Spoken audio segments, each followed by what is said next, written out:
والصلاة والسلام على رسول الله أما بعد أعوذ بالله من الشيطان الرجيم بسم الله الرحمن الرحيم إن الله مع الصابرين قال رسول الله صلى الله عليه وسلم اللهم أجرني في مصيبتي وأخلف لي خيرا منها إلا أخلف الله له خيرا منها আল্লাহ সুবহানাহু ওয়া তাআলার দরবারে লাখ কোটি সুজুদ লাখ কোটি শুকরিয়া যে আল্লাহ সুবহানাহু ওয়া তাআলা ফিতনায় ভরপুর ফিতনা দিয়ে বেষ্টিত এই সমাজ থেকে আমাদেরকে ছাঁটাই করে বাছাই করে আল্লাহর জমিনে ইলাহি বিধান কায়েমের লক্ষ্যে ওহির ইলম নেওয়ার জন্য ব্রাহ্মণখালী আহলে হাদিস জামে মসজিদে সমবেত হওয়ার তৌফিক দিয়েছেন, এই জন্য বলি আলহামদুলিল্লাহ। দরুদ ও সালাম পেশ করছি সর্বকালের সর্বযুগের সর্বশ্রেষ্ঠ রণবীর সংগ্রামী জননেতা বিশ্ব মানবতার অগ্রদূত আমার আপনার দিশারি মানবতার মুক্তির কান্ডারি জনাবে মুহাম্মদুর রাসূলুল্লাহ সাল্লাল্লাহু আলাইহি ওয়াসাল্লামের উপর সাল্লাল্লাহু আলা মুহাম্মদ সাল্লাল্লাহু আলাইহি ওয়াসাল্লাম। সংগ্রামী তাওহীদি জনতা, আজকের আলোচ্য বিষয় হচ্ছে আসব বা ধৈর্য। ধৈর্য কি জিনিস, ধৈর্যের প্রয়োজনীয়তা কতটুকু, জীবন চলার পথে প্রতিদিন ধৈর্য কতটুকু দরকার এবং ধৈর্য ছাড়া ঈমান থাকবে কি, ধৈর্য না থাকলে আমাদের অবস্থা কি হবে ইত্যাদি বিষয়ে আলোকপাত করার চেষ্টা করব অ্যাকর্ডিং টু ইলাহি ফরমান এন্ড সুন্নাহ। কোরআন এবং হাদিসের আলোকে এই বিষয়টি পরিষ্কার করার আপ্রাণ চেষ্টা করব। ওমা তাওফীকি ইল্লা বিল্লাহ সুবহানাকা লা ইলমা লানা ইল্লা মা আল্লামতানা ইন্নাকা আনতাল আলিমুল হাকিম। পরিষ্কারভাবে মনে রাখুন, আল্লাহ সুবহানাহু ওয়া তাআলা মহাগ্রন্থ আল কুরআন এই সংবিধানের 2 নম্বর সূরা সূরা বাকারার 153 নম্বর আয়াতে তিনি বলেন ইন্নাল্লাহা মা'আস সাবিরিন। আল্লাহ তাআলা নিশ্চয়ই আল্লাহ তাআলা ধৈর্যশীলদের সাথে থাকেন। এই ধৈর্যশীল বান্দা যদি শূন্যে উড়াল দেয় ঠিক তখনও সাথে থাকবেন। এই ধৈর্যশীল বান্দা যদি পানির ভিতরে থাকে ঠিক ওইখানেই থাকবেন। এই ধৈর্যশীল বান্দা যদি আগুনের ভিতরে থাকে ঠিক সেখানেই থাকবেন। ইন্নাল্লাহা মা'আস সাবিরিন, নিশ্চয়ই আল্লাহ তাআলা ধৈর্যশীলদের সাথে আছেন। পৃথিবীর কোন প্রধানমন্ত্রী যদি বলে হে আমার দলের কর্মীরা তোমরা যে যেখানে বিপদে আছো আমি তাৎক্ষণিক সেখানে আমি আছি, এই কথা কি গ্রহণযোগ্য? বললেই থাকতে পারবে? সর্বময় ক্ষমতার অধিকারী কি প্রধানমন্ত্রী আছে? পৃথিবীর কোন প্রধানমন্ত্রী?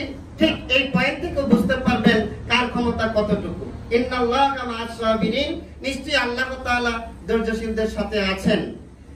আল্লাহ রাব্বুল আলামিনের হাবিব রাসূল আকরাম সাল্লাল্লাহু আলাইহি ওয়াসাল্লাম বলেন আস-সাবরু দিয়াউন, সবার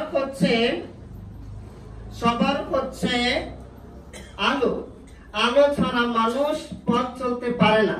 চোখের আলো থাকার পরেও টর্চ লাইটের প্রয়োজন হয়, বৈদ্যুতিক বাল্বের প্রয়োজন হয়, জোনাকি পোকার সহযোগিতা লাগে, আকাশের তারকার সহযোগিতা লাগে, সূর্যের আলোর সহযোগিতা লাগে, চন্দ্রের আলোর সহযোগিতা লাগে। নিজের চোখের জ্যোতি থাকার পরেও আদার্স ওই সমস্ত বিষয়ের দ্বারা পথ চলতে হয়, দেখতে হয়। ঠিক এই পৃথিবীর প্রত্যেকটা মুমিন বান্দা আমৃত্যু ঈমান ধরে রাখতে গিয়ে আল্লাহর ইবাদত করতে গিয়ে সবর নামক ধৈর্য, সবর নামক আলো দিয়ে মৃত্যু পর্যন্ত পথ চলতে হবে। কথা কি ঠিক নয়? আলো ছাড়া যেমন পথ চলা যায় না, সবর ছাড়া এই পৃথিবীর প্রতিটি সেকেন্ড পার করা যায় না। সবর লাগবেই লাগবে। সবরের প্রয়োজন কখন? মানুষ কখন বলে ধৈর্য ধর, সুখে শান্তিতে থাকা অবস্থায় এই কথা বলে, নাকি হতাশা, দুরবস্থা, অসচ্ছলতা, পেরেশানি, ডিপ্রেশন, মনোমালিন্য এবং মানসিক দুশ্চিন্তা এই সকল জায়গাতে বলে সবর করার জন্য? এই সকল জায়গাতেই বলে। এই ব্যাপারে রাসূল আকরাম সাল্লাল্লাহু আলাইহি ওয়াসাল্লাম বলেন যে বান্দা বলবে ইন্না লিল্লাহি ওয়া ইন্না ইলাইহি রাজিউন, নিশ্চয়ই আমরা আল্লাহরই জন্য এবং আমরা তাহারই দিকে প্রত্যাবর্তিত হব, এই কথার পরে যে ব্যক্তি বলবে আল্লাহুম্মা আজুরনি ফি মুসিবাতি, যে ব্যক্তি বলবে হে আল্লাহ আপনি আমাকে যে মুসিবত দিয়েছেন, যে বিপদ আমাকে দিয়েছেন, এই বিপদের প্রতিদান আমি চাই। খায়রুম মিনহা, যে বিপদ দিয়েছেন এর থেকে বেশি, এর থেকে ভালো আমি প্রতিদান আপনার কাছে আমি চাই। ইল্লা আখলাফাল্লাহু লাহু, ইল্লা আখলাফাল্লাহু লাহু খায়রুম মিনহা, আল্লাহ রাব্বুল আলামিন তখন এই বিপদের চাইতে তাকে আরো উত্তম কিছু দেন। সুবহানাল্লাহ। এই ব্যাপারে ঘটনা হচ্ছে উম্মে সালামা যখন তার স্বামীকে হারান, তখন আবু বকর রাদিয়াল্লাহু তাআলা আনহু ওনার বিয়ের জন্য প্রস্তাব পাঠায়, উনি নাকচ করে দিলেন। দ্বিতীয় প্রস্তাব আসে ওমর রাদিয়াল্লাহু তাআলা আনহুর কাছ থেকে, নাকচ করে দিলেন। এবার প্রস্তাব আসছে রাসূল আকরাম সাল্লাল্লাহু আলাইহি ওয়াসাল্লামের কাছ থেকে, এবার তিনি গ্রহণ করলেন। তাহলে যে স্বামী মারা গিয়েছে তার থেকে ভালো পেল না খারাপ পেল? হাদিসের এই কথাটা ঠিক ওইখানেই এসেছে, আল্লাহুম্মা আজুরনি ফি মুসিবাতি ওয়া আখলিফ লি খায়রাম মিনহা ইল্লা আখলাফাল্লাহু লাহু খায়রাম মিনহা। সুবহানাল্লাহ। তাহলে বিপদে যদি আমরা বলতে পারি আল্লাহ তুমি আমাকে যে বিপদ দিয়েছ এখানে এই বিপদের প্রতিদান আমি চাই, আর এর থেকে ভালো কিছু আমি চাই, তখন আল্লাহ রাব্বুল আলামিন তাকে সেটা দিবে। ধৈর্য, যে ব্যক্তি ধৈর্য ধারণ করবে আল্লাহ রাব্বুল আলামিন তাকে অগণিত সওয়াব দিবে। 39 নম্বর সূরা আজ-জুমারের 10 নম্বর আয়াতে বলেন ইন্নামা ইউওয়াফাস সাবিরুনা বিগাইরি হিসাব, ইন্নামা ইউওয়াফাস সাবিরুনা আজরাহুম বিগাইরি হিসাব, যে ব্যক্তি মুসিবতে ধৈর্য ধারণ করবে আল্লাহ সুবহানাহু ওয়া তাআলা তাকে আনলিমিটেশন বিগাইরি হিসাব, প্রত্যেকটা আমলের একটা আনুপাতিক প্রতিদান আছে। সবার এমন একটা বিষয় যার কোনো আনুপাতিক হিসাব নাই, বিগাইরি হিসাব, অগণিত পুরস্কার তাকে দেওয়া হবে। সামনে আসতেছে, এটা ধরতে পারলে তো দেওয়া হবে। আল্লাহ তো ডিক্লেয়ার দিয়েছে, মেসেজ দিয়ে রেখেছে। অবস্থা ক্ষেত্রে, অবস্থা দৃষ্টে যখন তখনের ব্যাপার হবে সেটি। আল্লাহ সুবহানাহু ওয়া তাআলা এভাবে বান্দাদেরকে জান্নাতমুখী করেছেন, এভাবে বান্দাদেরকে আল্লাহ অভিমুখী করেছেন। প্রিয় উপস্থিতি, সবরের ব্যাপারে আল্লাহ সুবহানাহু ওয়া তাআলা আরো বলেন 47 নম্বর সূরা মুহাম্মাদে তিনি বলেন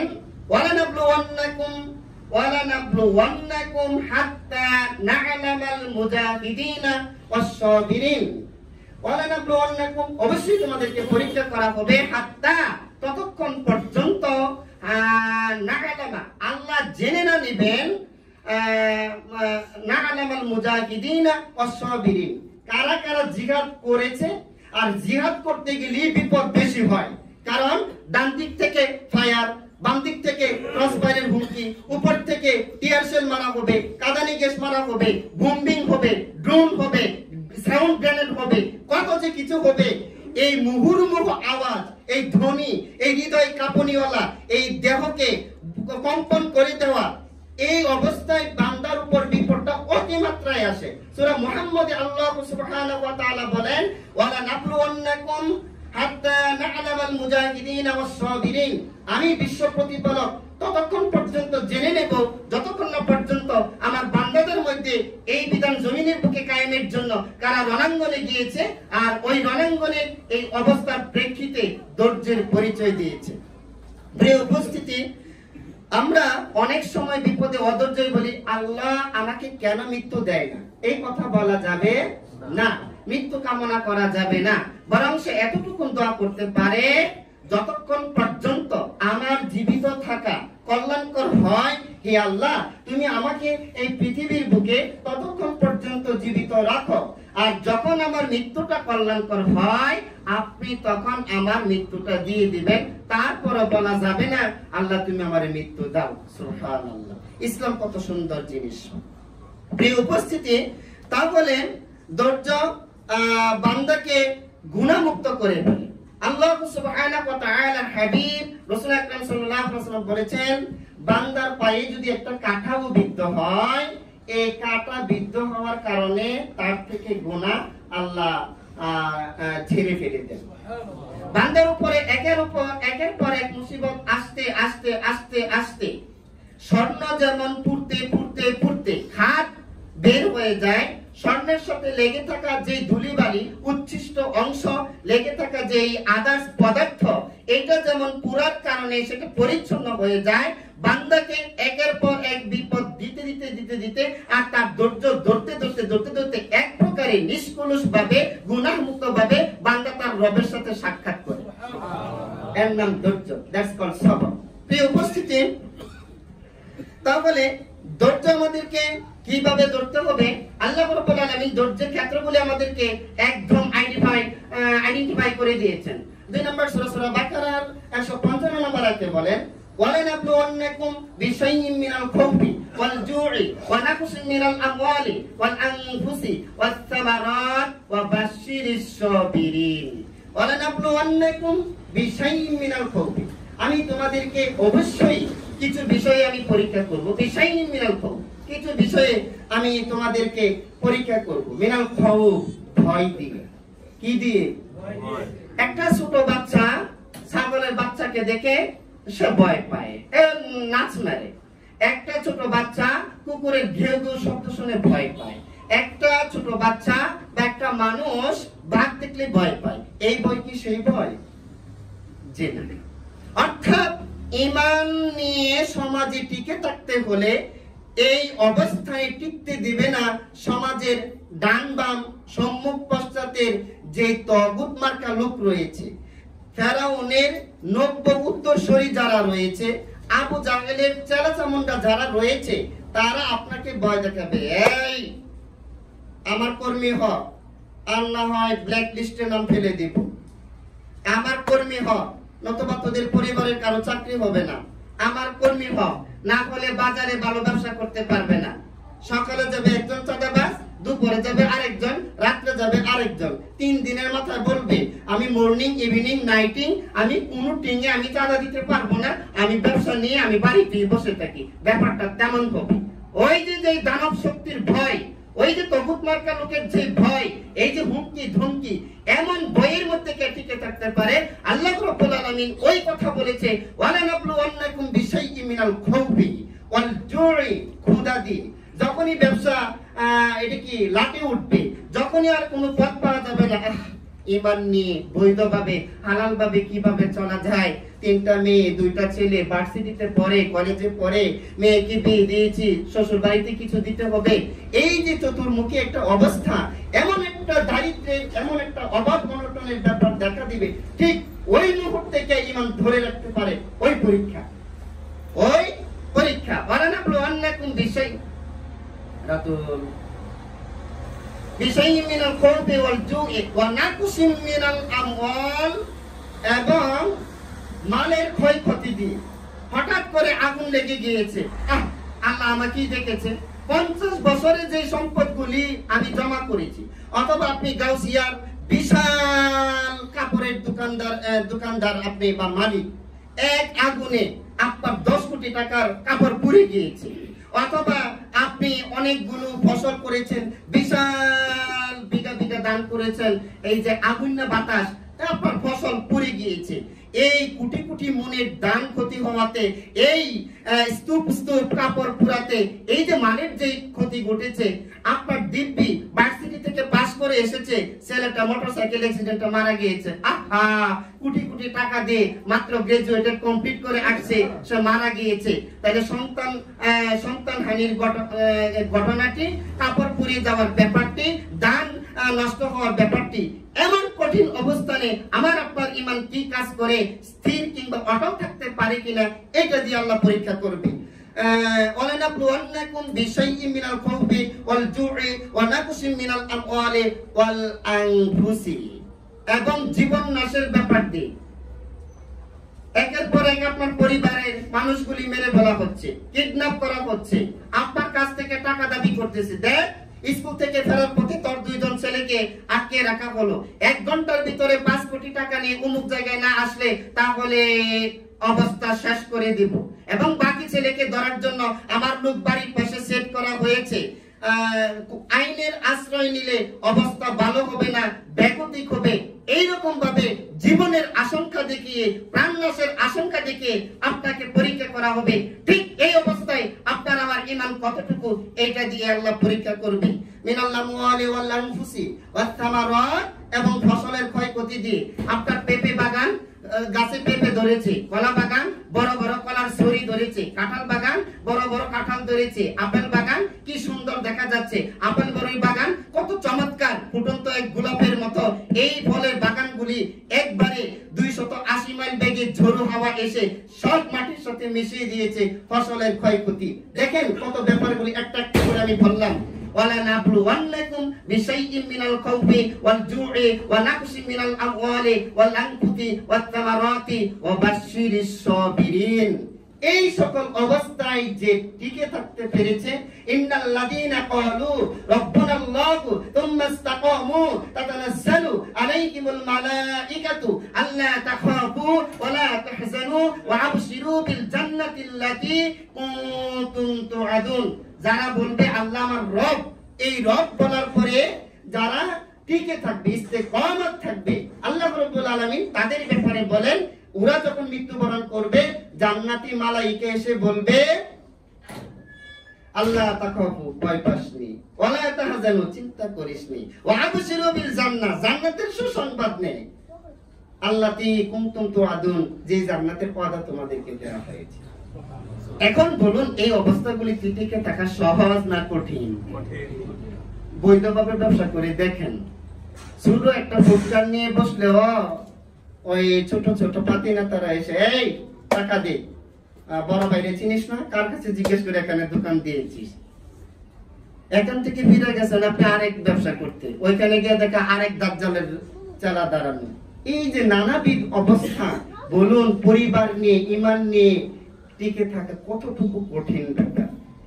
এখানে যারা ধৈর্য ধরবে, ওহির মাধ্যমে জানিয়ে দেওয়া হয়েছে, হে রাসূল, হে নবী, ও বাশশিরিস সাবিরিন, এই সমস্ত ধৈর্যশীলদেরকে সুসংবাদ দাও। এরা সুসংবাদ পাওয়ার যোগ্য, একদম they are acceptable man in the society. এরা সমাজের গ্রহণযোগ্য ব্যক্তি, কারণ কঠিন অবস্থানে টিকে রয়েছে। কথা কি ঠিক নয়? এরা পাবে সুসংবাদ। আর যারা ডান বাম চিন্তা করে না, টেবিলের উপর নিচ খেয়াল রাখে না, কামাচ্ছে, হাতিয়ে নিচ্ছে, দাপিয়ে বেড়াচ্ছে, এরা সুসংবাদ আর দুঃসংবাদ কি? ও তো হচ্ছে ইট ড্রিঙ্ক এন্ড মি বেরি, খাও দাও ফুর্তি করো, দুনিয়াটা মস্ত বড়, আগামীকাল বাঁচবে সেই কথা কি বলতে পারো? বেটা আগামীকাল তুই বাঁচবে চাঁদা নেওয়ার জন্য? আজকে সুযোগ আসছে, দাও সে কয়েকটা জায়গা থেকে 2 কোটি নিয়ে নে, বেটা আর 10 বছর কামাই না করলে চলবে। এই আয় আমার সাথে। ব্যাপারটা খুবই লম্বা। প্রিয় উপস্থিতি, ধৈর্য এমন একটা জিনিস, হাদিসে এসেছে, মাই ইয়াতাসাব্বার ইউসাব্বিহুল্লাহ, যে ব্যক্তি ধৈর্য ধারণ করতে চায় আল্লাহ সুবহানাহু ওয়া তাআলা তাকে ধৈর্যের ক্ষমতা দান করেন। ওয়া মা উতিয়া আহাদুন খায়আতান খায়রান ওয়া আওসাকা মিনাস সাবরি, যে ব্যক্তিকে ধৈর্যের মতো অমূল্য সম্পদ দেওয়া হয়েছে, অর্থাৎ ধৈর্যের মতো এইরকম বড় নিয়ামত, এইরকম বড় অনুগ্রহ পৃথিবীর আর কাউকে দেওয়া হয়নি। কারণ ধৈর্য থাকলে শনিবারের ঈমান ঠিক, ধৈর্য থাকলে রবিবারের ঈমান ঠিক। সোমবারে এমন একটা অবস্থান দাঁড়িয়ে রয়েছে, শনি এবং রবিবারের চাইতে কঠিন সময় সোমবারে অপেক্ষা, এই 3 দিনের চাইতে আরো কঠিন অবস্থা মঙ্গলবারে উপস্থিত। এভাবে যখন সে ধৈর্যকে পুঁজি করে সামনের দিকে চলতে পারে, এটা তো একটা হিম্মতের ব্যাপার। রবের পক্ষ থেকে বান্দার জন্য সর্বশ্রেষ্ঠ উপহার হলো ধৈর্য, সর্বশ্রেষ্ঠ উপহার হলো ধৈর্য। আইয়ুব আলাইহিস সালাম দীর্ঘদিন রোগাক্রান্ত ছিলেন। আল্লাহ সুবহানাহু ওয়া তাআলা 13 নম্বর সূরা সূরা রাদের 11 নম্বর সূরা রাদে আল্লাহ রাব্বুল আলামিন বলেন ইন্নাহু আওয়াব নি'মাল আবদু ইন্নাহু আওয়াব। আমার আইয়ুব কতই না চমৎকার বান্দা। ইন্নাহু আওয়াব, নিশ্চয়ই আল্লাহ অভিমুখী ছিল, কোনদিন বিরক্ত প্রকাশ করে নাই। এক হচ্ছে সমাজের বিরক্তি, আরেক হচ্ছে শরীরের রূপ, আরেক হচ্ছে মানে নানা ধরনের যাতনা। এই অবস্থায় দীর্ঘকাল চলে গিয়েছে। কেউ বলে 18 বছর, না এইরকম কোন কথা পাওয়া যায় নি, আমি জানিনি। তো সেখানে আল্লাহ রাব্বুল আলামিনের কাছে তিনি প্রিয় বান্দা বলেন, আল্লাহ আরশে আজিম থেকে তাহার প্রশংসা করে বলতেছে নি'মাল আবদ, কতই না চমৎকার দাস, কতই না চমৎকার বান্দা। ইন্নাহু আওয়াব, নিশ্চয়ই সে ছিল আমার মুখী, আল্লাহ মুখী। সুবহানাল্লাহ। ধৈর্য ধরলে আল্লাহর পক্ষ থেকে ভালোবাসা পাওয়া যায়। দলিল 3 নম্বর সূরা আল ইমরানের 146 নম্বর আয়াত আল্লাহ পাক বলেন, আল্লাহু ইউহিব্বুস সাবিরিন, আল্লাহ ধৈর্যশীলদেরকে ভালোবাসেন। তাহলে বোঝা গেল ধৈর্যশীল হতে পারলে প্রশংসা পাওয়া যায় আল্লাহর পক্ষ থেকে।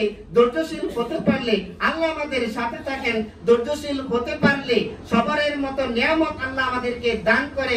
ধৈর্যশীল হলে পরে যে বিপদ আমরা পেয়েছি এর চাইতে ভালো কিছু আল্লাহ আমাদেরকে দান করেন। সুতরাং বোঝা গেল ধৈর্য একটা অমূল্য সম্পদ, ধৈর্য একটা জীবন চলার অন্যতম পাথেয়। কথা কি ঠিক নয়? প্রিয় উপস্থিতি, কেমন ধৈর্য ধরতে হবে? রাসূল আকরাম সাল্লাল্লাহু আলাইহি ওয়াসাল্লাম বলেন, রাসূল আকরাম সাল্লাল্লাহু আলাইহি ওয়াসাল্লামের উপর আয়াত নাযিল হয়েছে 18 নম্বর সূরা 46 নম্বর সূরা আল আহকাফের 35 নম্বর আয়াতে বলেন, ফাসবির, হে নবী আপনি ধৈর্য ধরুন। কেমন ধৈর্য? কামা সাবারা উলুল আজমি মিনার রুসুলি ওয়ালা তাস্তাজিল লাহুম। ফাসবির, আপনি সবর করুন। কেমন? কামা সাবারা, যেমন সবর করেছে উলুল আজমি, বড় বড় নবী রাসূলগণ, মিনার রুসুলি, রসুলুন শব্দটি এক বচন, রুসুলুন শব্দটি বহু বচন। এই পৃথিবীতে আল্লাহ রাব্বুল আলামিন অনেক আম্বিয়া আলাইহিস সালাতু সালামকে প্রেরণ করেছেন। 40 নম্বর সূরা আল গাফিরে বলেছে, হে রাসূল, কিছু সংখ্যক নবী রাসূলদের ঘটনা আপনার কাছে খুলে বললাম, আর কিছু সংখ্যক নবী রাসূলদের ঘটনা আমি বললাম না। তার মানে কিছু কিছু শুনিয়েছি, আরো আমি শুনাই নাই। তাহলে যেইগুলি শুনিয়েছি তাদের মধ্য থেকে ইব্রাহিম, ঈসা, মুসা এবং নূহ, এই সমস্ত ব্যক্তিদের ঘটনা আমি শুনিয়েছি। ওরা যেমন ধৈর্য ধারণ করেছে, আপনি এই মক্কার ভূমিতে এই আবু লাহাব, উতবা, সাইবা, মুগিরা, সুদখোর, ঘুষখোর, মদ্যপায়ী, এই জালিম, দুরাচার, পাপিষ্ঠ, নরদম, সন্ত্রাস, চাঁদাবাজ, এদের সামনে ঠিক ওইভাবে ধৈর্য ধরতে হবে যেভাবে ধৈর্য ধরেছিল নূহ 950 বছর, যেভাবে ধৈর্য ধরেছিল ইব্রাহিম 100 বছর, যেভাবে ধৈর্য ধরেছিল ঈসা, যেভাবে ধৈর্য ধরেছিল মুসা। ঈসার উপর ষড়যন্ত্র করেছিল গোটা খ্রিস্টান সম্প্রদায়, মুসার উপর ষড়যন্ত্র করেছিল ফিরাউনের বাহিনী, এবং নূহের ষড়যন্ত্র করেছিল আপন ছেলে, এবং 950 বছর ওরা যেভাবে ধৈর্যের পরিচয় দিয়েছে। হে রাসূল, এই সমস্ত দৈত্য দানবের সামনে আপনাকে উলুল আজমের মতো ধৈর্য ধারণ করতে হবে। এই কথা কি শুধু নবীর জন্য খাস, নাকি আজকে আমরা যারা কোরআন তেলাওয়াত করব, আমরা যারা জীবন পরিচালিত করব, আমাদের জন্য খাস? আমাদের জন্য খাস। ধৈর্য ধরতে হবে। প্রিয় উপস্থিতি, কেমন ধৈর্য ধরতে হবে? রাসূল আকরাম সাল্লাল্লাহু আলাইহি ওয়াসাল্লামের উপর আয়াত নাজিল হয়েছে 3 নম্বর সূরা আল ইমরানের 3 নম্বর সূরা আল ইমরানের 21 এবং 22 নম্বর আয়াত। আল্লাযীনা ইন্নাল্লাযীনা, নিশ্চয়ই যারা ইয়াকফুরুনা, কুফরি করে, বিআয়াতিল্লাহি, আল্লাহ রাব্বুল আলামিনের আয়াতের উপর বিশ্বাস রাখে না, তারা কি করত? কাফেররা। ওয়া ইয়াকতুলুনান নাবিয়্যিনা বিগায়রি হক, ওয়া ইয়াকতুলুনা, তারা জবাই করত, কতল করত, মেরে ফেলতো। ইয়াকতুলুনান নাবিয়্যিনা, নবীগণকে মেরে ফেলতো, বিগায়রি হক, কোন রকম অন্যায় ছাড়া, কোন রকম অন্যায় ছাড়া মেরে ফেলতো। এবং ওয়ায়াকতুলুনাল্লাযীনা ইয়ামুরুনা বিল কিসত মিনান নাস, আর যারা সৎ কাজের আদেশ দিত অসৎ কাজের নিষেধ করত তাদেরকে কতল করত এবং বলতো এই নবীকে মারছো কেন? মনে করেন উনি নবী, উনাকে মেরে ফেললো, আমি গিয়ে বললাম কেন, কি অপরাধ উনাকে মেরে ফেলাম, এই কথাটা কেন বললাম, অর্থাৎ সাপোর্ট কেন করলাম, এটা কেন করলাম, এই জন্য আমাকেও মেরে ফেলা হতো। সূরা আল ইমরানের 21 নম্বর আয়াত। যারা সৎ কাজের আদেশ করত অসৎ কাজের নিষেধ করত তাদেরকে মেরে ফেলত। যেমন বাংলাদেশে যারা হাউজিং এর ব্যবস্থা করে বাণিজ্য মেলার মধ্যে অথবা বড় ধরনের যে এই যে মোটরসাইকেল পাওয়া যাবে, প্রাইভেট কার পাওয়া যাবে, দেশব্যাপী টাকা হাতিয়ে নেওয়ার জন্য যে হাউজিং সিস্টেম করে, এটা সৎ কাজ না অসৎ কাজ? এইটা যদি আমি প্রতিবাদ করি তাহলে গোয়েন্দার মাধ্যমে, রিপোর্টের মাধ্যমে আমাকে তারা মেরে ফেলবে। বাংলাদেশে যারা বেশ্যালয় নির্মাণ করেছে, যারা বসুন্ধরা নাইট ক্লাব আর অন্যান্য যে ফরিদপুরের নাইট ক্লাব এইরকম ভাবে যারা করেছে, আজ পর্যন্ত তাদেরকে ধরা হয়েছে? বরং আমরা যারা জাতিকে সুচ্চার করি আমাদেরকেই ধরা হয়েছে। তাহলে তো আপনি ওই সরকারের সাথে জড়িত যারা চায় সুন্দর রাষ্ট্র, আর তারা চায় এই সুন্দর মানুষগুলিকে কারাবন্দী করে লুট করার জন্য, দেশীয়ভাবে লুট করার জন্য, বিদেশে পাচার করার জন্য, ওইখানে তাদের ছেলেগুলিকে বড় ডিগ্রি নেওয়ার জন্য, কিয়ামত পর্যন্ত তারা টাকার উপর ঘুমানোর জন্য। আপনি তো তাদের সমর্থনই করতেছেন যারা নবীদেরকে মারত, যারা সৎ কাজের আদেশ করত, অসৎ কাজের নিষেধ করত। তো তারা যাদের সাথে থেকেছিল, আজকের এই জমিনে বাংলাদেশ হোক, ভারত হোক, পাকিস্তান হোক, যেই সকল সরকার এই ধরনের ঘটনা ঘটায় আর যারা তাদের সাথে লিয়াজু থাকে, ওতপ্রোতভাবে রাত দিন জড়িত থাকে, তাদের মাঝে আর এদের মাঝে কোনো পার্থক্য নাই। কথা বল ঠিক কিনা? ইয়াকতুলুনান নাবিয়্যিনা বিগাইরি হক ইয়ামুরুনা বিল কিসত মিনান নাস। মানুষকে যারা ভালো কথা বলে, মানুষকে যারা সুন্দরের কথা বলে, আদর্শের কথা বলে, তাদেরকে দুনিয়ার বুক থেকে সরে দাও। ললিপপ চুষার জন্য নেট তৈরি হয়েছে, জাতিসংঘ তৈরি হয়েছে শুধু ওই লাড্ডু খাওয়ার জন্য। ওদের চোখে কি এগুলি পড়ে না? পড়বে না কোনোদিন। কেন? প্রত্যেকটা রাষ্ট্রের বৈজ্ঞানিক ভাবে অ্যাটম বোম তৈরি করা আছে, ক্ষেপণাস্ত্র তৈরি করা আছে। যারাই তাদের বিরুদ্ধে অবস্থান করবে, উপর থেকে বোম মারবে, এই বিচার আপনি কিভাবে করবেন? এই দ্বন্দ্বদানবদের বিচার পৃথিবীতে কিভাবে হবে? প্রিয় উপস্থিতি, শুধু তাই নয়, আল্লাহ রাব্বুল আলামিন বলেন উলাইকাল্লাযীনা হাবিতাত আ'মালুহুম ফিদ দুনিয়া ওয়াল আখিরা ওয়া লাহুম মিনান নাসিরিন। যারা এই সমস্ত ইসলাম দ্রোহী সরকারের সাথে এনিহাউ প্রসেস যে কোনো মূল্যে জড়িত থাকবে, আল্লাহ পাক বলেন উলাইকাল্লাযীনা হাবিতাত, এই সকল ব্যক্তিদের আমলগুলি আ'মালুহুম ফিদ দুনিয়া ওয়াল আখিরা, তারা যত মসজিদ করে দিতে পারে, 20টা মসজিদের ইমাম এক বাসায় খাওয়াতে পারে, প্রতি বছর 1 লক্ষ লোক হাজে নিতে পারে, তাদের জীবনের সমস্ত আমালুহুম ফিদ দুনিয়া ওয়াল আখিরা সব শেষ। বেটা, দেশ বিখ্যাত আলেমদের 20 বছর জেল দিয়ে তুমি মসজিদ করে দাও? কি বোঝাতে চাচ্ছ? আমি রব্বে কারীম, আমি আল্লাহ, আমি জানি, আমি দেখি, আমি বুঝি, আমাকে ধোঁকা দেওয়ার সুযোগ নাই। আরশে আজিমে ফাইলের কাজ কারবার চলে না। কথা কি ঠিক নয়? আরশে আজিমে ফাইলের কাজ কারবার চলে না। ডেপুটি কমিশনার তোমার পকেটে ভরে ফেলবে, র্যাব প্রধান তোমার পকেটে ভরে ফেলবে, এইগুলি ওইখানে চলবে না। ওমা লাহুম মিনান নাসিরিন, তাদের জন্য কোনো সাহায্যকারী থাকবে না। আজকে বাংলাদেশ বিপদে পড়লে ভারত পাশে দাঁড়ায়, ভারত বিপদে পড়লে আমেরিকা পাশে দাঁড়ায়, আমেরিকা বিপদে পড়লে ইসরায়েল পাশে দাঁড়ায়। এই পাশে দাঁড়ানোর কোনো ব্যবস্থাই নাই। ওমা লাহুম মিনান নাসিরিন, ব্যবস্থাই নাই। এটা সেই ইলাহি বিধান। প্রিয় উপস্থিতি, ধৈর্যের ব্যাপারটা হচ্ছে আল্লাহ রাব্বুল আলামিন 103 নম্বর সূরা আল আসরে বলেছেন ওয়াল আসর, সময়ের কসম, ইন্নাল ইনসানা লাফি খুসর, নিশ্চয়ই গোটা পৃথিবীর মানুষ ক্ষতিগ্রস্তের মধ্যে রয়েছে। ইল্লাল্লাযীনা আমানু ওয়া আমিলুস সালিহাতি ওয়া তাওয়াসাউ বিল হাক্কি ওয়া তাওয়াসাউ বিস সাবর। 4 শ্রেণীর মানুষ ব্যতীত, 4 শ্রেণীর মানুষ ব্যতীত গোটা পৃথিবীতে যত মানুষ রয়েছে, ধনী হোক গরিব হোক, সাদা হোক কালো হোক, শিক্ষিত হোক অশিক্ষিত হোক, যে কোনো বর্ণের, যে কোনো জাতের, যে কোনো শ্রেণীর, যে কোনো ডেজিগনেশনের যত মানুষ আছে, ইন্নাল ইনসানা লাফি খুসর, নিশ্চয়ই গোটা পৃথিবীর মানব জাতি ক্ষতিগ্রস্তের মধ্যে রয়েছে। আল্লাহর ফরমান ইল্লাল্লাযীনা আমানু, ঈমানদার ব্যতীত, ওয়া আমিলুস সালিহাত, যারা ভালো কাজ করে তারা ব্যতীত, ওয়া তাওয়াসাউ বিল হক, যারা হকের কথা বলে আর হকের কথা বলতে গেলে পিটিশ পিটিশ হুমকি দুমকি আসে, এই অবস্থায় যারা ধৈর্যের উপদেশ তারা বিদিত। বুঝেন নাই? ধৈর্য, ধৈর্য মানব জীবনের এক অমূল্য সম্পদ। এই শিক্ষার্থী kindergarten, high school, primary, college and varsity থেকে দেওয়া হয়েছে, কারণ এই ধৈর্যের বিপরীতে স্থানগুলি দাঁড়িয়ে গিয়েছে। প্রিয় উপস্থিতি, তাহলে আমাদের জীবনে ধৈর্য লাগবেই।